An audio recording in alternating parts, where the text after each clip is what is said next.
Fala galera, beleza?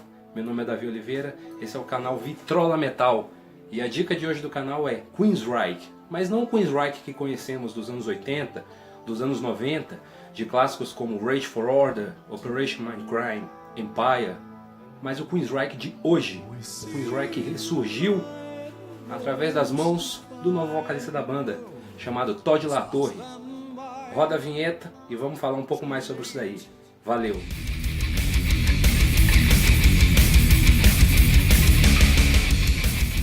Então galera, o Queensryche é uma banda que possui uma legião significativa de fãs pelo mundo afora, mas ao mesmo tempo também uma banda um tanto quanto desconhecido para grande parte dos headbangers, para grande parte dos amantes da música pesada, né? O Queensryche é a primeira banda de metal progressivo, foi a banda que pela primeira vez uniu esses elementos de heavy metal junto com o rock progressivo, né? E daí por diante você tem uma série de bandas que surgiram após isso, né? Vamos citar algumas principais aqui. Você tem, para não falar muito, você tem Fates Warning, você tem Dream Theater, né? Enfim, foi uma banda que fez muito sucesso nos anos 80, com grandes clássicos. Alcançou seu auge comercial no início dos anos 90 com o disco Empire. Tem no Operation Mindcrime, lançado em 1988, o seu principal, o carro-chefe da sua discografia, o seu principal disco, né? Que é considerado por muitos músicos do segmento e fãs como um dos 10 maiores álbuns de heavy metal de todos os tempos e o principal álbum conceitual de todos os tempos, batendo discos até como Tommy, né? O famoso disco Tommy, também uma ópera rock do The Who, não é isso? Porém, como acontece com muitas bandas, alguns integrantes vieram a sair depois. O guitarrista Chris DeGarmo deixou a banda em 1997. Se eu não me engano, o último show do Chris DeGarmo foi na Argentina, na turnê do álbum Hidden on Frontier. O último show da turnê na Argentina, Chris DeGarmo deixa a banda, não tinha mais vontade de continuar, né, e foi se dedicar a um ramo que ele gosta muito, que é a aviação. A banda continuou e o Geoff Tate, o vocalista, o célebre, o famoso Geoff Tate, ele tomou conta do direcionamento musical da banda e a banda começou a lançar uma série de discos sem uma importância substancial na sua consagrada discografia, discos que não renderam ao Queensryche um valor agregado, coisas novas que pudessem serem levadas em consideração pela mídia especializada e pelos fãs, né? Os fãs aos poucos foram se afastando da banda devido a esse direcionamento que nem o próprio Queensryche sabia o que ele queria. Um disco, trabalhava um disco de um jeito, outro disco de outro. Chegaram inclusive a fazer uma continuação para o Operation Mindcrime, que na minha opinião é até um disco muito bom, tá? Mas enfim, tantos anos de trabalho, você não pode ficar lançando discos que não passam no teste do tempo e não ficam na memória e na retina dos seus fãs, não é isso? E aí é que tá. Nessa derrocada que o Queensryche foi sofrendo, começaram atritos entre Geoff Tate e o restante da banda, principalmente o baterista Scott Rockenfield, né? Atritos esses que terminaram, inclusive, num show na turnê brasileira, uma turnê feita aqui no Brasil, num show em São Paulo. A gente pode até ver no YouTube, Geoff Tate durante o show cuspindo na direção do Scott Rockenfield. Dizem até que chegaram às vezes de fato. E esse foi o fim de Geoff Tate no Queensryche. Isso foi em 2012, no primeiro semestre de 2012. Porém, aí é que entra o nosso novo personagem. Ele, Todd La Torre. Então galera, Todd La Torre foi um cara que se tornou músico profissional. Ele nasceu em São Petersburgo, na Flórida. Nasceu em 1974. Né? E ele se tornou profissional na música muito tarde. Ele na verdade começou como baterista. Ele sempre falou inclusive que ele sempre teve o sonho de ser um baterista de banda de rock, um baterista famoso de alguma grande banda de rock. Ele começou como baterista e migrou para os microfones aos poucos, porque ele começou a fazer backing vocals e depois ele migrou para os microfones e acabou aos 35 anos, já numa idade já bem avançada, né? Aos 35 anos ele se tornou vocalista profissional da banda Crimson Glory, né? Onde ele embarcou na banda em 2011. Porém, teve vida curta no Crimson Glory, porque em 2012 num desses eventos de bandas e celebridades e tal, ou de celebridades não tão celebridades, né? Ou de músicos que já foram grandes celebridades e hoje nem tanto mais, através de Eric Peterson, guitarrista do Testament, né? Michael Wilton, guitarrista do Queensryche, conhece então Todd La Torre. E é justamente em 2012, na época em que estava tendo esse litígio, toda essa confusão já toda do restante da banda, principalmente Scott Rockenfield, com o Geoff Tate, né? E a banda, ela já estava com a banda, o restante dos integrantes do Queensryche, Eddie Jackson, Michael Wilton, Scott Rockenfield, eles já viam, um dos atritos grandes é porque eles queriam voltar a tocar catálogo antigo do Queensryche e principalmente queriam voltar a trabalhar esse tipo de som, né? Que foi o som que consagrou o Queensryche, né? O que eles iam fazendo, realmente o Queensryche estava perdendo fãs, não era mais uma banda interessante, né? Sob o ponto de vista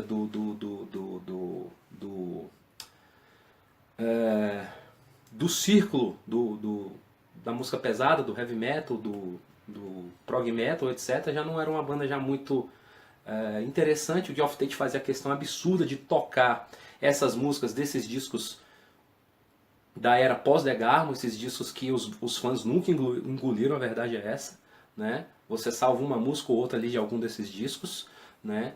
Mas a banda resolveu querer voltar a tocar esse material e o Geoff Tate sempre relutou dizendo que aquilo não era mais ele, ok?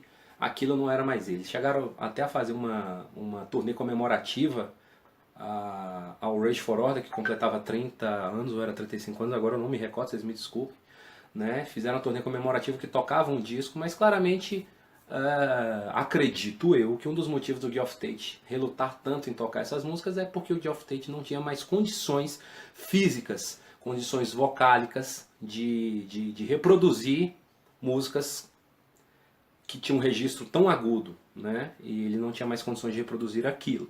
Então acredito eu que também seja por esse motivo. Né? Todo mundo sabe que lá atrás, quando o Geoff Tate foi integrado ao Queensryche, na verdade ele entrou pro Queensryche porque ele queria ser um cara vencedor na música. Ele nunca foi um fã de heavy metal, absolutamente nada disso. E muito de incorporar essa coisa do progressivo, ele sempre foi muito fã de música progressiva, de incorporar o progressivo na banda foi muito dele também. Né? Então, no meio dessa confusão com o Geoff Tate foi quando Michael Wilton, através do Eric Peterson do Testament, conheceu Todd La Torre, que na época estava no Crimson Glory. E aí, conversa cá, conversa lá, chegaram num acordo. O Geoff Tate estava envolvido em um outro trabalho paralelo, um projeto solo, algo assim, né? E aí a banda resolveu o Queensryche, sem Geoff Tate, chamaram ele, Todd La Torre. Todd La Torre se confessou sempre um fã assíduo, um grande fã do Queensryche, principalmente da Era de Ouro, né, que vai ali desde o início da banda, em 1983, até 1990, né, até o disco Empire. O cara era fã da banda, conhecia todas as músicas, e o pessoal falou, vem cá, por que a gente não toca nos barzinhos aí, nos pubzinhos aí, não sei o que, vamos relembrar esse catálogo, vamos fazer isso aí. Era mais como um projeto paralelo, surgiu dessa forma, e o nome do projeto era Rising West, tá? Esse era o nome do projeto, Rising West. E aí a banda começou a fazer esses shows, e ao mesmo tempo o Queensryche volta para alguns compromissos de turnê. E é nesses compromissos de turnê aqui no Brasil que estoura essa bomba entre Scott Rockenfield e Geoff Tate, onde dizem até que chegaram nas vias de fato. Aconteceu então, Geoff Tate foi colocado para fora da banda, teve início uma guerra judicial, tá certo? Geoff Tate lutando pelo nome da banda e os outros integrantes também. E aí nessa eles chamam quem? Todd La Torre para poder fazer parte do Queensryche como o seu vocalista a partir dali. Isso já é o ano de 2013, quando o Todd La Torre ingressa no Queensryche. Iniciando uma nova era do Queensryche, onde o Queensryche ia voltar a abordar esse seu material antigo, uma coisa que os fãs tanto queriam e que os próprios músicos da banda já vinham querendo há algum tempo voltar a fazer. Né? É isso. Então, a partir desse momento foi dado liga, foi dado pontapé para a era Todd La Torre. Mesmo assim, com a briga judicial acontecendo entre Geoff Tate e o restante da banda. O Geoff Tate, inclusive, chegou a lançar um disco chamado Frequency Unknown, sob o nome de Queensryche. Um disco Sou muito fã do Tate, mas é um disco horroroso. Inclusive ele faz umas releituras de 3 grandes clássicos do Empire no disco. E que sinceramente essas versões não chegaram aos pés das versões contidas originalmente nos discos do Queensryche, né? No disco Empire do Queensryche. E o Queensryche pegou e lançou essa bolacha que você vai ver aí agora. Então galera, o Queensryche de verdade, a formação com Michael Wilton, Ed Jackson, Scott Oakenfield e agora Todd La Torre nos vocais, lançou esse disco em 2013. Tá aqui. O auto-intitulado Queensryche. O pessoal resolveu colocar apenas o nome da banda mesmo como título do álbum. É um título auto-intitulado, é um álbum auto-intitulado. Né? Aqui você vê os membros da banda, certo? E é um disco que ele traz de volta o Queensryche, galera. O Queensryche que os fãs tanto gostam, com músicas que remetem muito à fase Empire, né? Esse disco ele tem uma fortíssima influência na fase Empire da banda. Você também começa a achar novos elementos, tá certo, nesse disco. Mas você vê essa veia muito... Você vê elementos novos, guitarras distorcidas mais refrescantes, riffs mais bem pensados, coisas que simples de executar, mas que você para você construir é preciso um pouco de esforço para você construir isso daí, né? Teve a adição do guitarrista Parker Lundgren, efetivamente falando, ele era, veja só, Parker Lundgren, ele é genro do Geoff Tate e vinha tocando já com a banda, né? E na verdade foi efetivado de vez, ele quis permanecer mesmo sem o sogrão na banda, né? E foi um cara que contribuiu muito para a composição desse disco. Esse disco basicamente ele é pensado pelo Scott Oakenfield. Acho que o Scott Oakenfield colocou para fora aqui tudo que ele vinha querendo colocar há muito tempo para o Queensryche, para os fãs do Queensryche, né? E por que não a resposta à mídia especializada, né? Ele é o grande regente desse disco, o baterista Scott Oakenfield. E é um disco que tem a participação nas composições muito forte de todos os integrantes da banda, e com certeza aqui você já vê muitas influências, tá certo, do Todd La Torre, não só como vocalista, mas como compositor.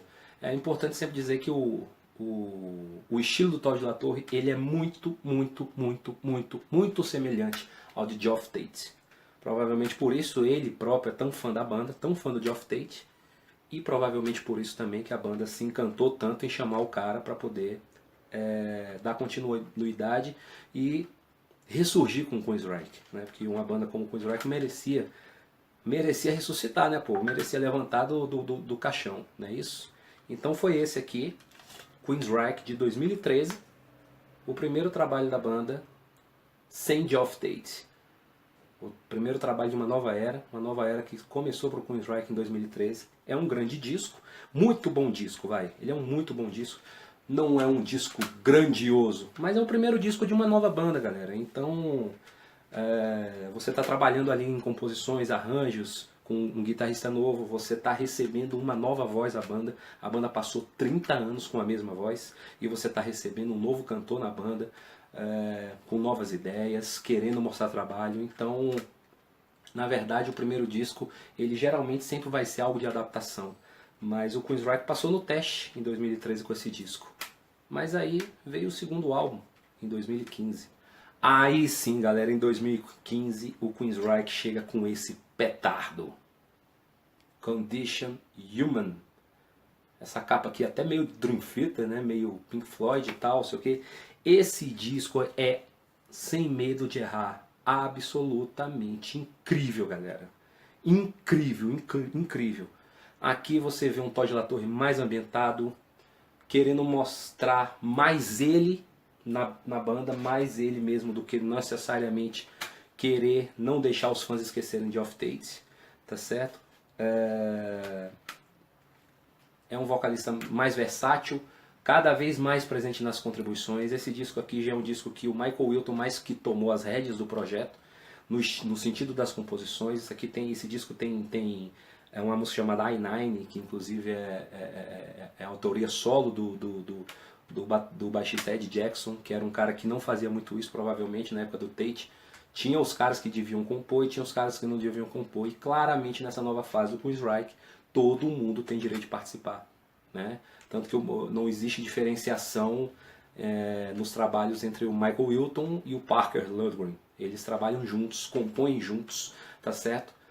As guitarras são extremamente bem divididas, todos têm seu trabalho a serem mostrado. E isso é muito importante, galera, para uma banda funcionar de forma orgânica. E esse disco é absolutamente, perdão, absolutamente fantástico. Tem coisas aqui que remetem, é um disco que ele já não tem muito um direcionamento e a cara de um disco só, como foi no auto-intitulado de 2013, que remetia muito, era como se fosse uma continuação do Empire, né? Uma continuação em estilo de pegada de sons, né? De direcionamento musical. Esse disco aqui não, esse disco aqui ele viaja por uma série de elementos da vida do Queensryche. Ele viaja pelo Promised Land, ele viaja pelo próprio Empire, ele viaja por elementos do Operation Mindcrime também, e principalmente ele tem uma identidade própria, mesmo com todos esses elementos que permeia tudo isso. Ele tem uma cama própria, ele mostra, é um disco que mostra vigor, é um disco que mostra modernização da banda, a modernização do Queensryche. É um Queensryche do século XXI mesmo, entendeu? Uma banda de metal progressivo no rock no século XXI, né? Você vê muita... Todd La Torre também é um cara muito fã de Kamelot e tudo, então você começa a ver algumas coisas que lembram bandas como Kamelot nesse disco, né? E é isso, galera, é um disco absolutamente fantástico, tá certo? E na verdade esse post é pra dizer o quê? Cara, eu sei que às vezes a gente tem bandas que a gente considera favoritas e que a gente não gostaria que ninguém mexesse na discografia dessas bandas, no line-up dessas bandas. Cara, mas isso acontece. Tem uma banda, eu tenho banda, eu sei como é. Ter banda é igual uma família. Durante muito tempo trabalhando junto, convivendo junto, às vezes as coisas saem um pouco do prumo, né? E é totalmente normal, estamos falando de seres humanos, tá certo? E com o Queensryche não é diferente, né? Então, parar para olhar a banda sob um outro ponto de vista. É uma banda hoje que tem 2 discos que respeitam demais o legado do Queensryche, tá certo? E o próprio Condition Uma, pra mim, ele depois do Empire é o melhor disco do Queensryche. É um trabalho absolutamente fantástico. E o primeiro trabalho é um trabalho absolutamente honroso, o de 2013. Ele honra as raízes do Queensryche. Qualquer fã do Queensryche que ouvir qualquer um desses 2 discos vai sim ficar muito feliz, muito satisfeito. Bom, já chegando no final, eu dou destaque, né? No disco de 2003, no primeiro disco com Todd La Torre, eu destaco Where Dreams Go to Die, eu destaco In This Light, que é uma power balada absolutamente fantástica, com o pé lá no Empire. Uma música incrível, um refrão marcante, sensacional. Eu indico Redemption, que é uma música de guitarra pesada, trincada, com palhetada para baixo, muito boa, né? E por fim eu indico a música Fallout, que seria um hard rock empireano de grandíssimo respeito. Não que as outras músicas não sejam boas, mas essas são as que eu indico. E do Condition Human é difícil dizer o que você não indica aqui, porque é um disco absolutamente perfeito. Mas vamos lá, vamos tentar aqui. A faixa título, que é a última faixa do disco, é uma faixa absolutamente esplendorosa, é um oásis, tá certo? Ela caberia perfeitamente no Promised Land. É uma música belíssima, a faixa título do Condition Human. Você também tem outros grandes momentos, como por exemplo Selfish Lies, a balada Bulletproof, que é belíssima, e a fantástica e inesquecível, para mim já um dos grandes clássicos do Queensryche, chamada Hourglass.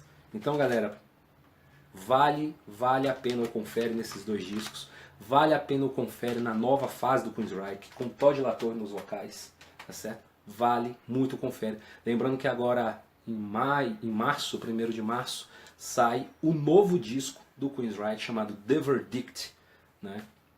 Você já acha, inclusive, na internet, a banda já está soltando algumas músicas. Soltou a primeira chamada Man the Machine, né? Soltou mais uma agora recentemente, que eu não estou lembrando o nome. Mas são músicas que também seguem o mesmo ritmo desses 2 trabalhos que eu mostrei para vocês. Então, galera, por favor, quem nunca parou para ouvir a fase de Todd La Torre no Queensryche, dá a cara a tapa. deixa o cara mostrar o trabalho para vocês, abram a cabeça, escuta, porque não tenha dúvida, você vai ouvir Queensryche, você vai ouvir o Queensryche ao qual você um dia respeitou, se identificou e se apaixonou, como é o meu caso. Eu sou apaixonado por Queensryche. Então vale muito essa dica. Não esqueçam, quem nunca parou para ouvir, vale muito a pena ouvir Queensryche, os 2 discos, agora que vai sair o terceiro da fase Todd La Torre. Beleza? Essa foi a dica de hoje do canal Vitrola Metal. Meu nome é Davi Oliveira. Não esquece, galera, de clicar na sinetinha para se inscrever no canal. E por favor, por favor, por favor, dá o like no vídeo, porque o like ajuda a subir o vídeo e a gente ter mais visualizações, ajuda a gente a mostrar mais o canal, entendeu? Falar mais de músicas. E galera, façam perguntas, sugiram assuntos, sugiram novas pautas. Esse feedback de vocês é muito importante, né, para a gente estar aqui construindo conteúdo. Né? Eu achei legal falar dessa parte do Queensryche de hoje, porque é uma banda que não deve ser esquecida, e principalmente agora que está reconstruindo sua carreira, numa ressurreição sensacional, merece a nossa atenção, merece nosso crédito, merece pelo menos o dom da dúvida, tá certo? Então não escreve, inscreve, aperta na sinetinha para receber notificação, dá o like no vídeo, fui, valeu, até o próximo Vitrola Metal, falou!